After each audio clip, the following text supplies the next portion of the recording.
د قربانۍ د څاروي په باره کې اکثر ملګري دا تپوس کوي چې د دې غاښونو او د عمر څه مسله ده. نو مسله دا ده چې د قربانۍ دپاره د څاروي عمر شرط دی، ضروري دی چې د کم څاروي عمر نه پوره نو په هغې قرباني نه کېږي. د چیلي دپاره 1 کال دی، د غوا او د میخې دپاره 2 کاله عمر دی، او د اوښ دپاره 15 کاله عمر دی، او ګډ که د 6 میاشتو او د کال ښکاري نو په هغې باندې قرباني کېږي. اوس د غاښونو مسله دا ده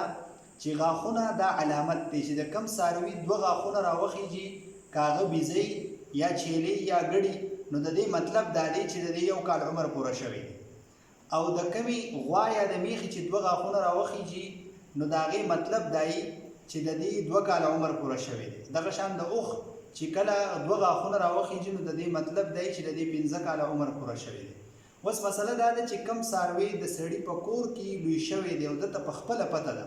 چې د دې څاروي عمر 2 کاله پوره دی، نو بیا که د هغې غاښونه نه وي نو په هغې باندې قرباني کېږي. خو که بالفرض یو سړی د بېپار نه څاروي اخلي نو نن سبا د فساد زمانه ده، خلک دروغ وایي، قسمونه په دروغه باندې خوري، نو د هغې دپاره علماو دا خبره ضروري لیکلې ده چې د بهر نه څاروي اخلي نو په هغې کې بیا دا ضروري ده چې په هغې کې به غاښونو ته ګوري. که هغې غاښونه کړي نو وایخله د دې مطلب دا دی چې د دې څاروي عمر پوره دی، او که غاښونه یې نه کړي نو دغه څاروي بیا د بهر نه دی اخیستل پکار.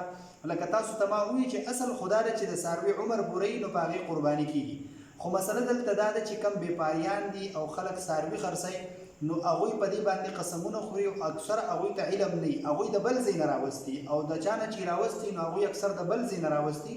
او نن سبا د پارمي څاروي هم راغلي دي نو دا د قد نه ډېر زیات غټ ښکاري خو د دې عمر نه وي پوره. نو د دې د وجې نه په نن سبانۍ زمانه کې علماو دا یو متفقه فیصله کړې ده چې د کم څاروي غاښونه راختلي نه وي او دا تو د بېپار نه اخلي نو دې څاروي کې شک دی، لهذا هغه څاروي واخله چې د هغې غاښونه راختلي. البته که ستا په کور کې لوی شوی دی او د هغې عمر تا ته معلوم دی چې دا چیلې د 1 کال دی یا د غوا میخه سخې او سنډه دا د 2 کالو دی نو په هغې باندې بیا قرباني کولی شي اگر که د هغې غاښونه نه وي راختلي.